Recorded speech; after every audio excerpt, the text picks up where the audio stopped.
Internet, this is Kawa, and welcome to a remake of my LP. This is Dungeon Crawl Stone Soup. So, two of the mistakes I made last time when I tried to make a Dungeon Crawl Let's Play is, one, I chose to use console instead of tiles, which was confusing for many people, and two, I assumed that people knew what this game was, which most people actually don't, which is a shame because it's actually a really wonderful game, really well made for what it is, and I'm really excited to be playing this game for you. It's one of my favorite games of all time, and it is a little weird at first, and it's hard, but that's half the joy of it. So, one thing I am going to do on my channel is take some time to do an episode 0 for all of them, in which I play through the tutorial of games and explain what the game is in the process. If you know what Crawl is, if you already know what I'm talking about, skip this episode and go to episode 1, which will be up shortly. If not, welcome aboard. So, you may have heard the word roguelike or roguelike bandied around a lot lately. Faster Than Light describes itself as roguelike. Spelunky describes itself as roguelike. Dungeons of Dreadmore describes itself as roguelike. But what does that mean?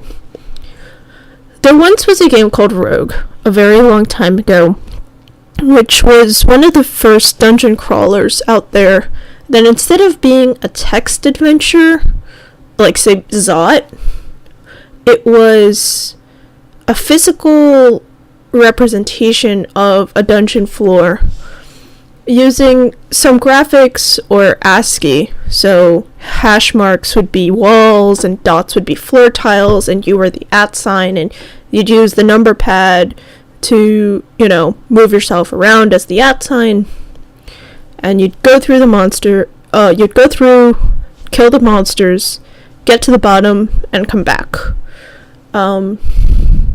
You had a hunger clock, so you only had so many turns to do this, otherwise you'd starve to death. And you also had permanent death, which was a feature of most arcade games and most, old adventure games. If you died, you had to start all over from the beginning. And to make things interesting, the dungeons were randomly generated. So it's not like, say, Legend of Zelda, where the dungeons are very handcrafted and perfectly made so that, every single person gets the same experience. It was more like you took what the dungeon gave you, and you had to think on your feet in order to get through things. This game mode caught on very rapidly and in very many ways, and many games are inspired by this, and they're called roguelikes. Most things that are considered properly roguelike have a lot of these properties. They're dungeon crawlers, they're turn-based, they have permanent death, they're very hard, they usually represented in ASCII, and so on and so forth. And these new games, these roguelike-likes that we've been seeing, like Faster Than Light, have taken some of the elements of roguelikes and turned them into something completely different. Maybe they've made them real-time instead of turn-based. Binding of Isaac was a good example of this. Maybe they severely limit the scope of the game. Maybe they're not dungeon crawlers at all, like Faster Than Light. Oops, dropped my mic. Sorry about that. But the point is, a lot of games have a lot of influence from these games, and Crawl is probably one of the best known of the proper traditional roguelikes that really shows a lot, that borrows a lot from Rogue and from the roguelikes that came before it. You may have also heard of games like NetHack or Ancient Domains of Mystery, also known as Adam. If you're a Minecraft player and you've ever seen the I Miss Adam message of the day flashing on your screen and wondered what the heck that was, it's a roguelike. Notch is a huge fan of Adam, and I think a lot of its wide scope and beautiful forests and random generation inspired him to make certain elements in Minecraft. So, and he donated massively to the campaign to resurrect Adam and get it fixed and more polished and more ready for the world than it was, which is pretty cool. But that's another LP and another story altogether. This is Crawl. Crawl is open source, like a lot of these games.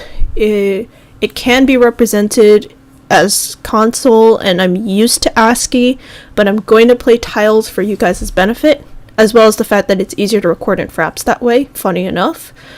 And it's a really good game. It's also really complicated, and I'm sorry about that. But we're going to play through the tutorial together so you get an idea of what I'm going up against. As I said, if you know this game already, if you know roguelikes already, feel free to skip through all of this entirely and just go on ahead to when I start the actual game.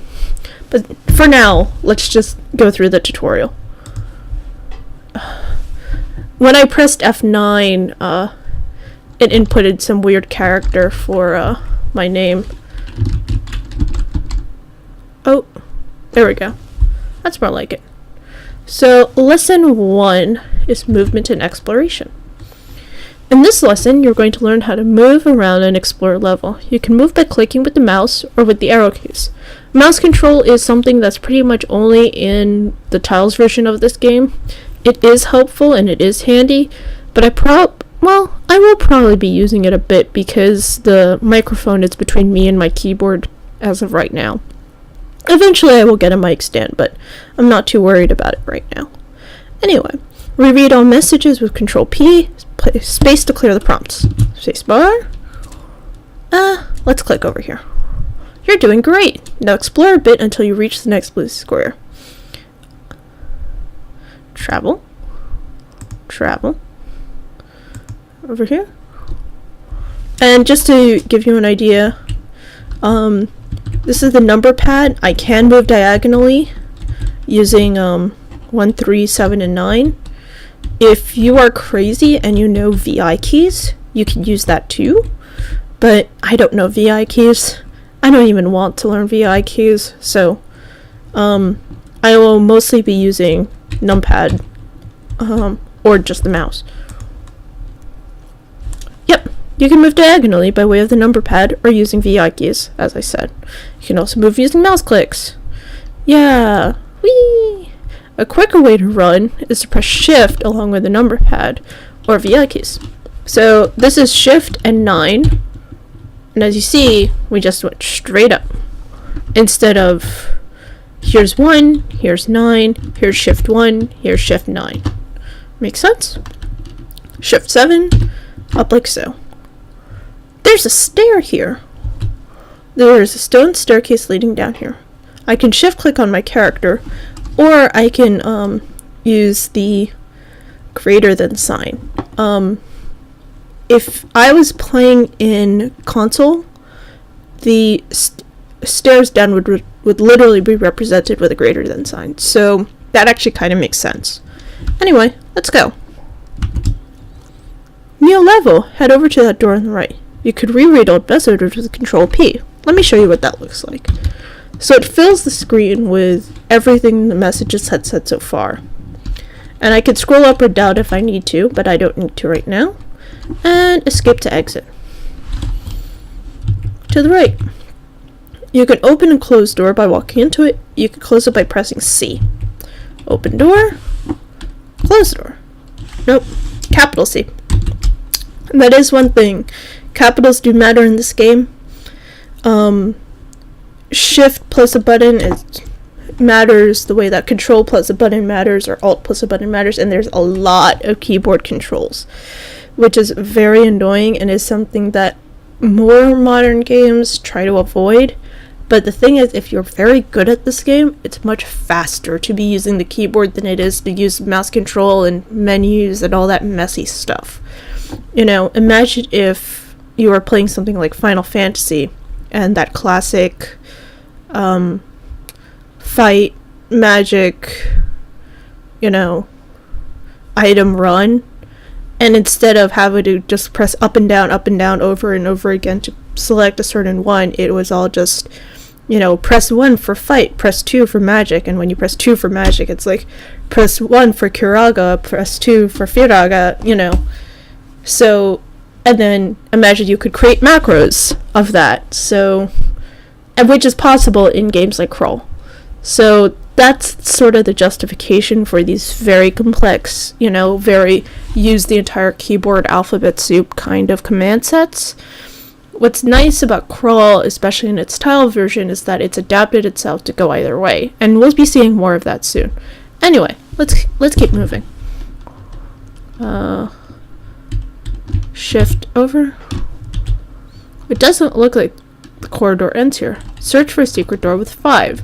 This process might spend multiple turns. So this is also kind of interestingly intuitive, because if you use the number pad as how you travel, 5 is the center. So it's like you're moving in place, which means you're waiting or searching. And spending a turn to wait or search can be valuable in and of itself. So we'll wait. Oh, and you can see how many turns I've taken up here. Okay. There we go. Door open. Shift over. Ooh, blue square. You can move through shallow water but not deep water. So this is deep water. If you're able to fly or swim, then that's okay. If not, then well, oops. If you're confused, you might step into it by accident. If you're levitating and you stop levitating in the middle of this, that would be problematic. That's something we'll be exploring in the future, but not right now. But this is shallow water. It does impede movement in combat a bit, but that's okay. There's nothing here. Moving this stuff is going to be slow.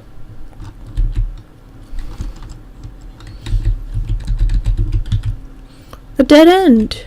Or wait, is it another secret door? Well, tap, tap, tap, tap. There are faster ways of doing this, but we're skipping those for now. Oop. Stairs up. So, going down was greater than, going up is less than. Same reasoning. Ooh, check this out. So this is a mini-map.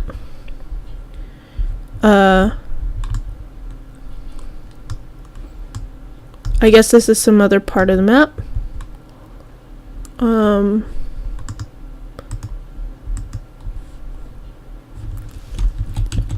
Cool.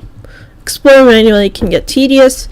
This is something that Crawl came up with that I love for games that are big and epic like Crawl. Games that are smaller don't need it at all. Dungeons of Dreadmore took a very interesting alternate path that we'll explore later. But this is auto explore, and blink and you'll miss it, but watch what happens. Oh yeah, it just automatically path found my way up to here. So some dangerous ground here is marked with exclusions. Auto explore will not lead you into exclusions, instead you'll automatically stop, but it will move you safely around them. So okay, there's some lava here, and I guess there's water surrounding it, and the lava is turning the water into steam. This is not Minecraft. This is not Minecraft. Anyway, so these squares are all excluded squares. I can move into them if I wanted to, but that would be very stupid because that steam probably would burn me. So if I press O again, I will go around it, say, and you can see the X marks over these.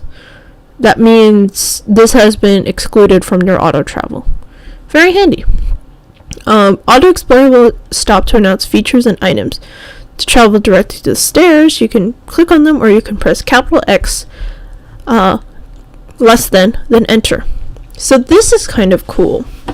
Capital X and console would pull up the mini-map that's over here, an ASCII version of the mini-map that's over here. And then you select a feature with its ASCII symbol, and then press enter, and it'll go to the closest instance of that. So in our case, the stairs are represented by less than signs, so we would use less than and then enter, and we'd find the closest upstairs. If you wanted to find the nearest cache of items, you'd pick an item type and then press enter, and it would go to that, or something like that. This is one of the advantages of console over tiles, but as I said, it's easier for me to record this way, and it's easier for you to see what's going on if you don't know what this game is. In the future, if I live stream Crawl, I will do it through TTA Wirex, which will give you an option to go either way. Either watch on web tiles or watch through console at TTA Wirex, which will probably help all of us because I understand console much better than tiles. We are learning this together. Oh well. Let's go up. And as you can see, it selected the closest upstairs to me this way. And the console version would do similar. We press enter and we go there. We've completed the first lesson! Yay! To exit, we go up. Are you sure you want to leave the dungeon? Yes. Uppercase yes or no only, please. Yes. So this is what we learned. Movement commands, staircases, doors, and auto explore. We can press anything to clear the screen. Next thing, let's fight some monsters. This will teach you about monsters and fighting. First, we need a weapon. Go grab the one lying over there. And it reminds us about viewing all messages and clearing of the prompts. So pick up this weapon with comma or G and then wield with W. Or you can use the mouse and this inventory panel over here. I'm going to be... So let's use the mouse for now. We click, it's in our inventory now. And we click on it inside our inventory, and now we're wielding it. And our little icon shows us wielding it, which is pretty cool. Apparently I'm a high elf fighter. Ugh. We will have a much better build in the actual LP, and you might be able to guess it if you know Crawl already from the name of this LP, but if you know Crawl already, why are you watching me play the tutorial? Anyway, let's open the store. Okay, so there's a training dummy, and to do melee attack, to literally walk into things.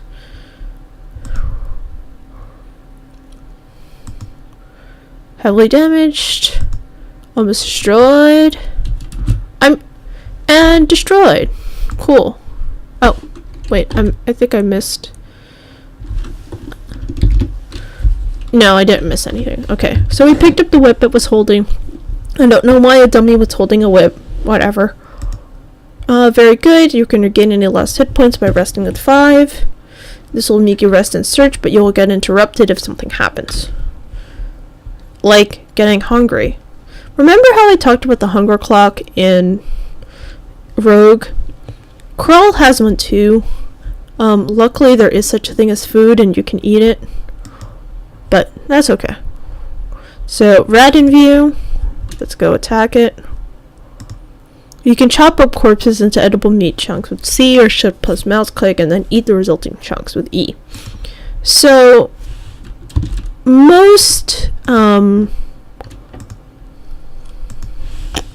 chop it, eat it, no longer hungry.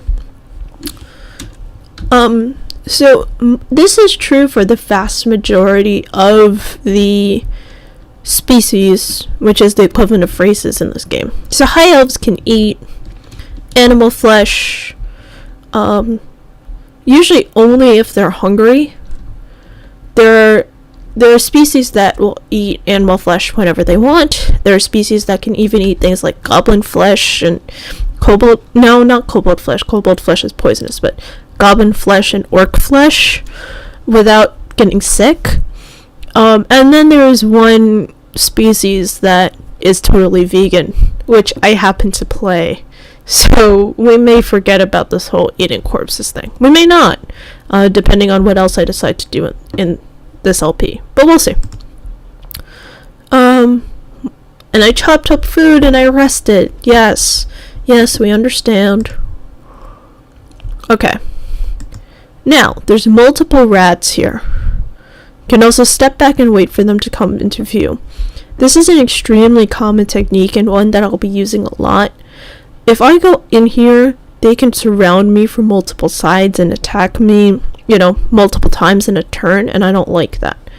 So, I could go back and, filter back here and have them all follow me, or I could literally just wait here and have them come to me. This is the advantage of a turn-based game, and tactical decisions like that are going to be a big part of this LP.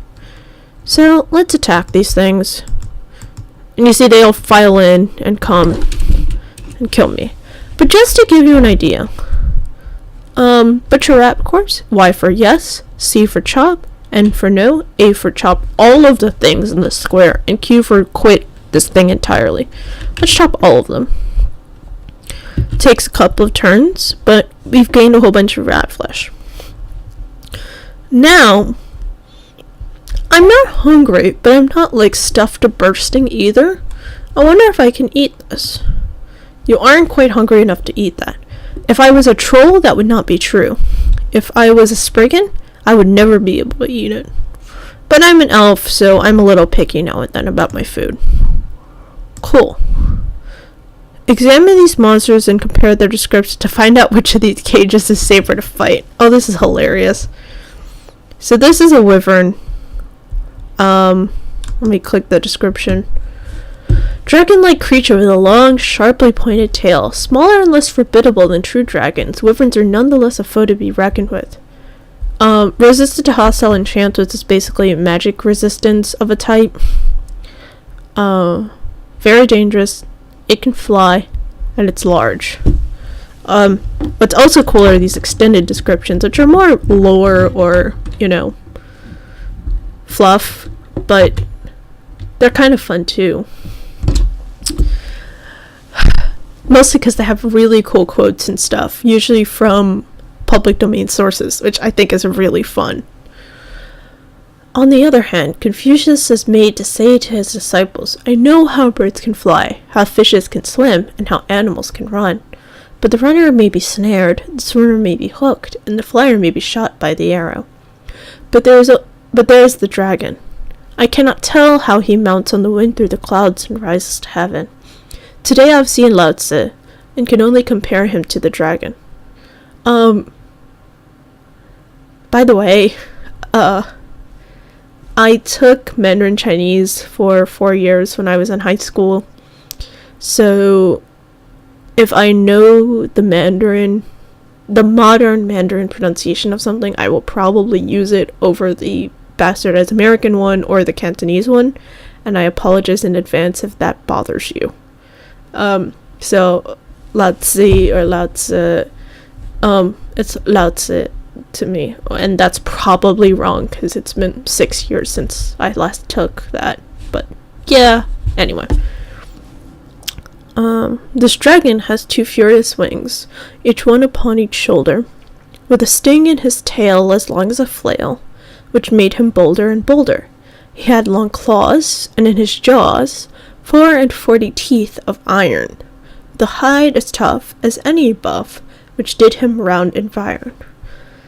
An excellent ballad of a most dreadful combat, fought between Moore of Moore Hall and the Dragon of Wantley, retold by Ambrose Phillips, a collection of old ballads, corrected from the best and most ancient copies extant, with introductions historical, critical, or humorous, written in 1723.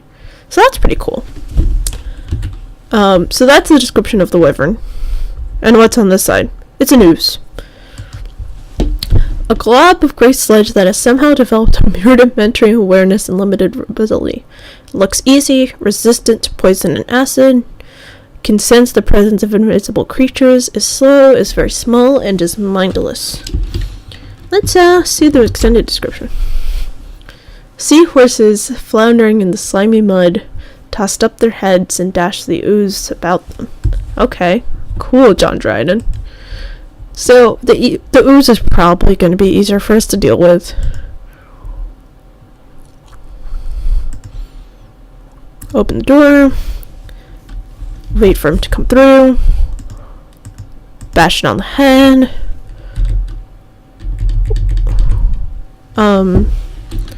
Wait around to heal. Through the door. And over. Remember, you can rest. Yes, we did. Continue into the next level. Boom shakalaka. Ooh, darts. Now for ranged combat. Pick up the darts. You can fire your dot to the monster with F or by clicking them in the inventory panel. To confirm the auto-targeted monster, press F or enter. I guess the training dummy has like a dispenser in it. Minecraft. And is shooting at me. So, shoot. And we got it! Hooray! So I can't pick up the dart because it's surrounded by deep water. Just cheap. So cheap of you, Dungeon Crawl.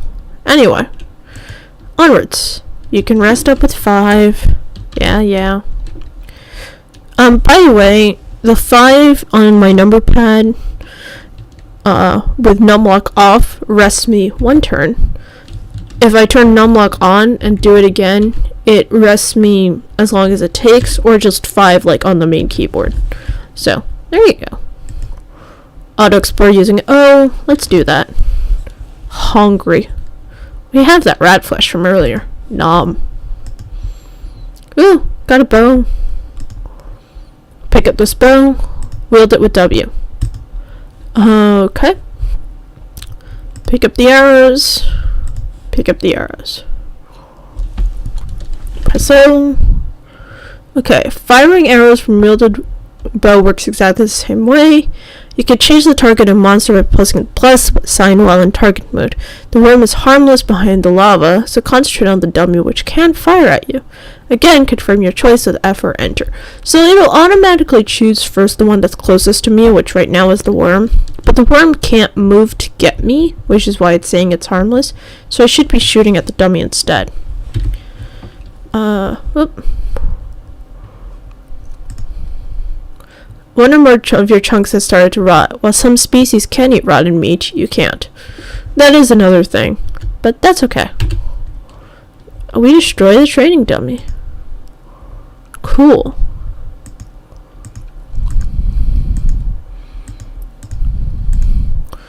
You can rest with 5.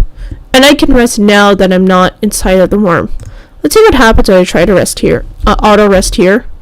Oh, I can. Usually, sometimes they wouldn't let me because I can see the worm, but the worm can't attack me. But that's okay. Onwards to the next. Find the exit. You can auto-explore using O. Maybe that's what the O stands for. Onwards. Onwards!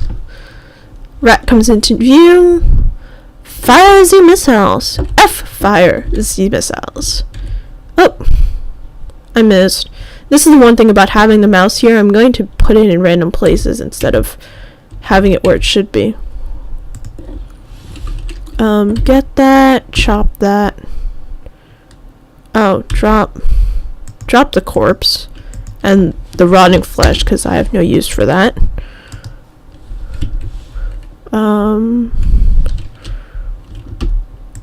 Chop that. Fire. Fire. Fire.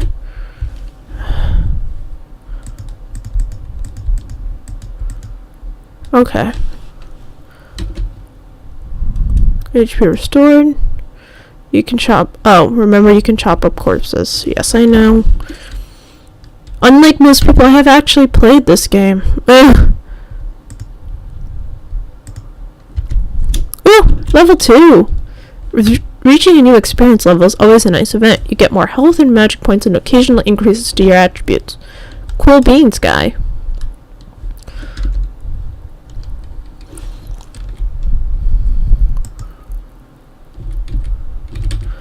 Fire the missiles.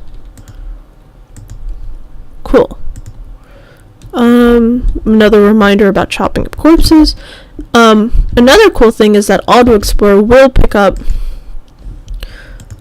stuff that I've dropped that I have labeled as things I should be automatically picking up, like my ammunition that I've dropped, or what's another good example?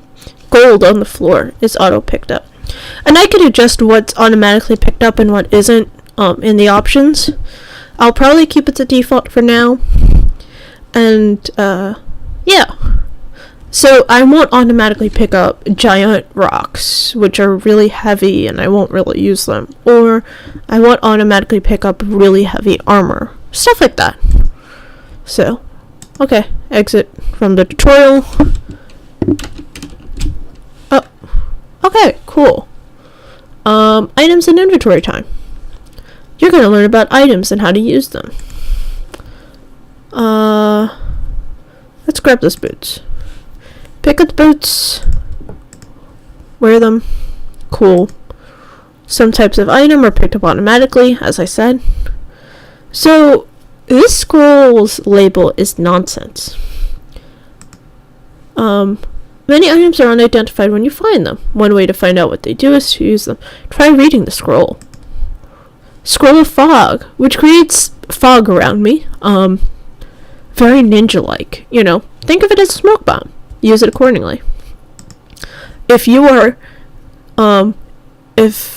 invisible and then you use this, interesting things. Anyway, another scroll. Oh, goblin.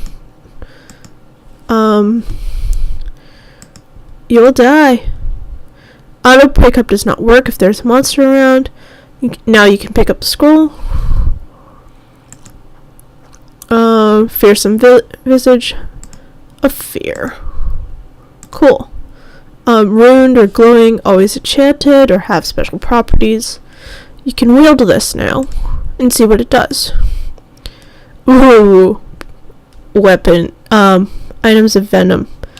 Let's get the description of this, because these are cool. So basically, oh, it doesn't explain the venom ego yet. Oh well, that's okay.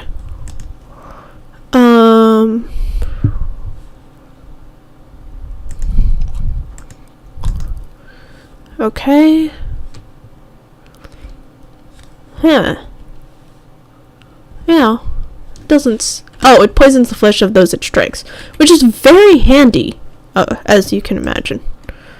Once you've successfully managed to poison a monster, it's sometimes best to retreat and let the poison do the work and heal if necessary. Okay, cool. So, I'll let the rat come to me. Kill it. Cockroach. Attempt to hit it. Cockroach is poisoned. Oh. Cockroach is dead. Cockroach is dead. Oop. Cockroach is dead. Goblin is not dead yet. Not poisoned either. Nope.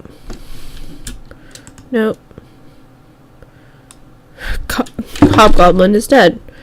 Rat is dead. One of your skills just passed a whole integer point. The skills you use are automatically trained when you gain experience. By default, experience goes towards skills you actively choose, although you may choose otherwise. You can train your skills or pick up new ones by performing corresponding actions. This is one very cool thing about this game. And you know how I said races are called species in this game? Classes are called backgrounds. And while your backgrounds will determine what you start with, what skills you initially have, you can train any skill if you're willing to put the time and energy into it. And, you know, you can start out as a trollish fighter and learn to cast spells. It will be hard for you because you are a troll, but it's still possible. And that's very interesting how you can grow and change and evolve over time in this game. Let's view that skill set. This shows the skill set of your character. Number next to the skill is your current level. Higher the better. The brown value is how much experience is allocated towards that skill. So the way this works is that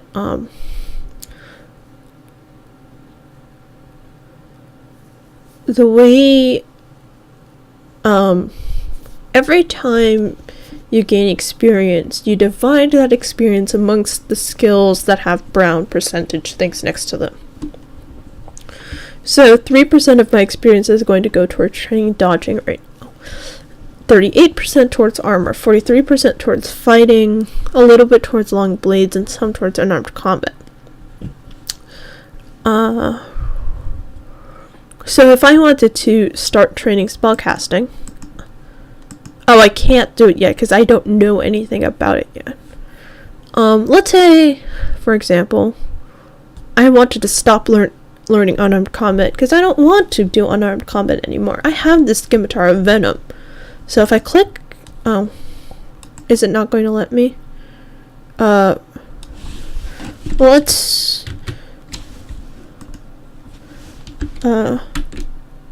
okay. Press exclamation bar to learn about skill training, which I can't seem to do, oddly. Is my shift key stuck? Nope. Huh. Press question mark to read your skill descriptions. Okay. So, let's choose unarmed combat. So unarmed combat increases how well you do in unarmed combat. It's pretty obvious.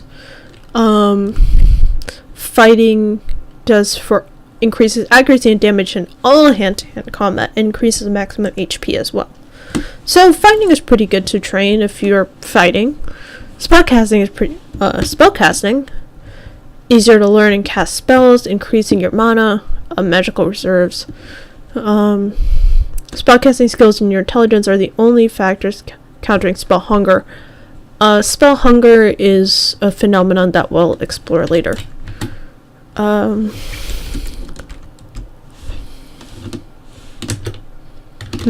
Anyway, so that's done.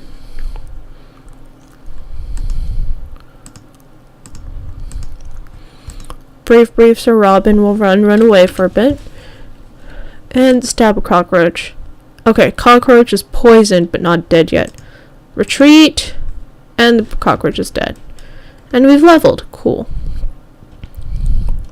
Rest up. And head down. Rest up. Head down. You can look them up in command help and all of that stuff, which we won't have to bother with because I know most of the basic commands and I'm probably going to use mouse control for the ones I don't know. So, onwards. Oh no! Poison will slowly reduce your HP. You can try to wait it out. It's usually safer to quaff a potion of curing. Grabbed that. Quaff. It was a potion of curing.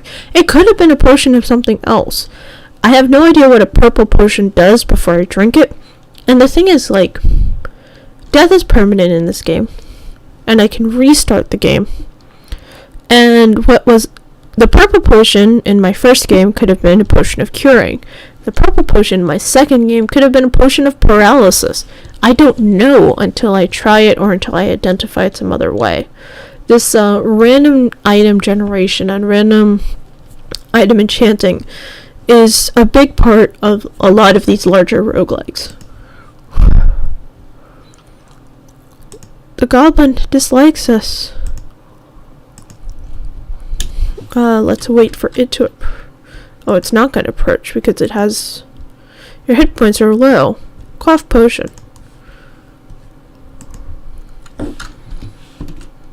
Okay, killed it. There are lots of items here.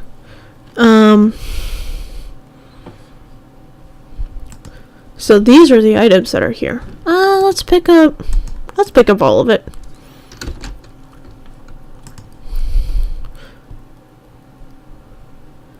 Ooh, that thing looks nice. Items with unusual names and white text instead of the usual gray or blue are artifacts. They have special properties.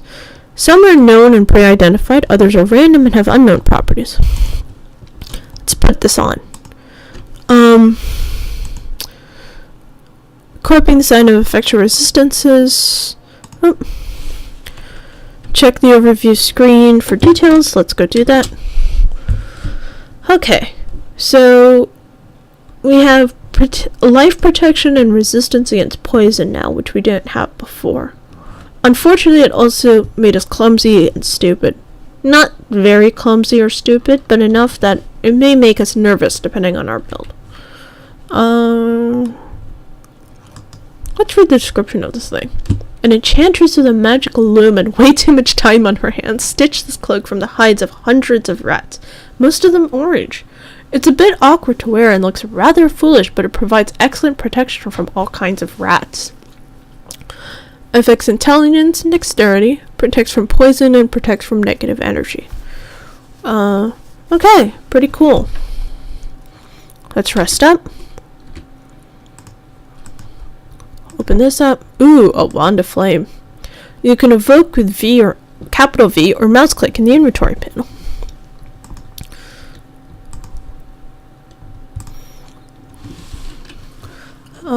This one has 8 charges left. Evoke the wand of flame. Fire. This is a nice way of having a couple of spells in your arsenal without necessarily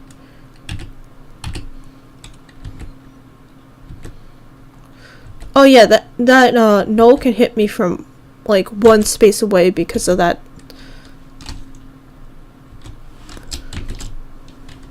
Because his thing has reach, which is kind of annoying, but not unstoppable. Let's rest.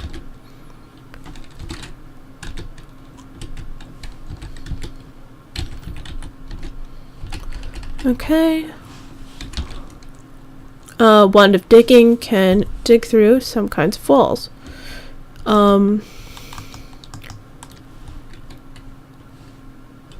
This one can, the green crystal cannot, and the rock wall can. Only the mightiest magic can shatter stone. The stuff will ground. Dungeon electricians. Name of my new band. Anyway, dig through there. Grab this amulet. Some types of jewelry are identified when you put them on, others you'll need to find another way. So we have no idea what this thing does. It's kind of freaky looking, isn't it? Anyway. Got a scroll. Read the scroll. Let's use it on this unknown item. Amulet of inaccuracy. Well, that's just unhappy. Let's identify the scimitar. +2/+1. That's pretty nice. So let's take that off. Open the door. You might want to drop the amulet.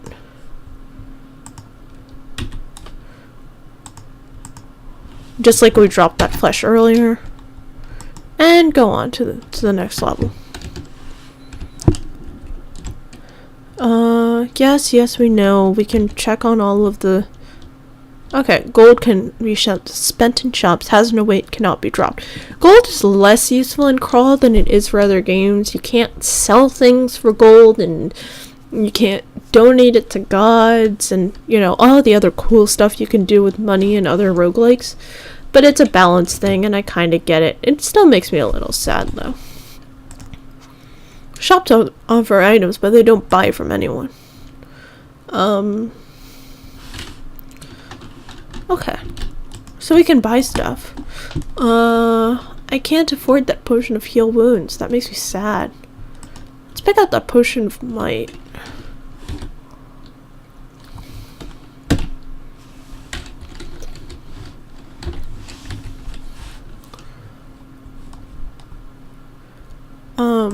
Okay.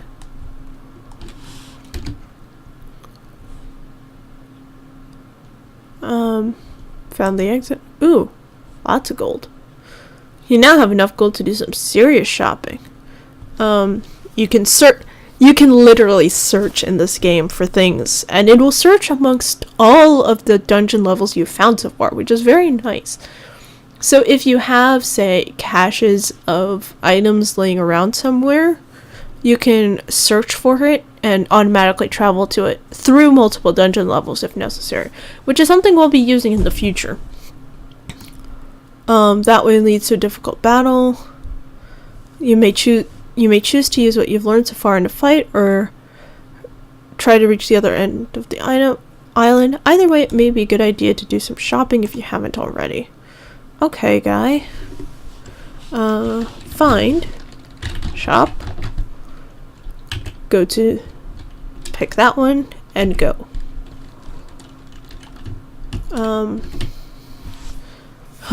What do we want to buy? We can't pick up that Ring of Slaying, which is very sad, because that would have been fun. The buckler's okay. The Ring of Levitation is probably for that other way around. The Wand of Paralysis. Scroll of Enchant Weapon. Let's pick up...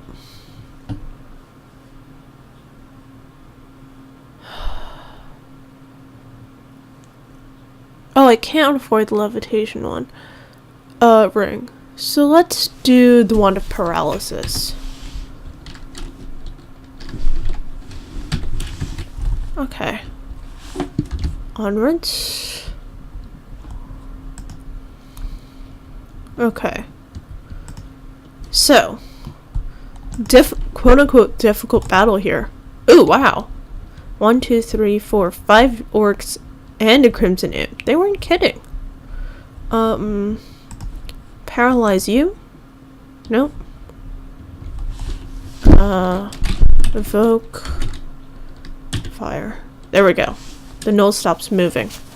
So now we should be able to hit that. And yeah, it's poisoned and it can't move now. So we can retreat. Rest for a bit. And now that it's out, evoke our fireballs. Well, not fireballs, more like little puffs of flame. Kill the null. And reach level 3. Strength affects the amount you can carry. Intelligence makes it easier to cast spells. Dexterity increases evasion, makes it easier to dodge attacks or traps. Let's up Dex then. Evoke Paralysis? Yes. Evoke that? Yes.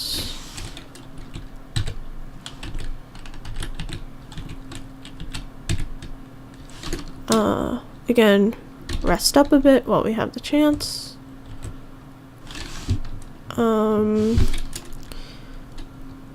Let's do something sneaky. Something that the thing hasn't taught you. I think it's =, adjust items. Okay. Here's an interesting trick. I'm going to assign the scimitar to A and say that the sling is a B. And now the apostrophe will swap wielding thing A and wielding thing B. So now I have the sling on and I can just fire things. And now I can move, swap again, and now I'm wielding the scimitar. Drink the potion of might. That may help. I'm gonna die. Death is sad but common. Note there's usually something you could have done to survive. I probably should have taken another path. Maybe seen what was down here. Maybe this is a way out. Maybe I could have done more dancing around. Maybe I could have bought something different from the store. Keep trying and eventually you'll prevail. So, there's our first death. Ooh. So this has actually been really long so far. Far longer than I expected. So, next time I think I'll do lessons 4 and 5 of the Dungeon Crawl Stone Soup tutorial, and then after that we will actually get started with the LP proper. Alright, thanks so much for watching. I'll see you next time.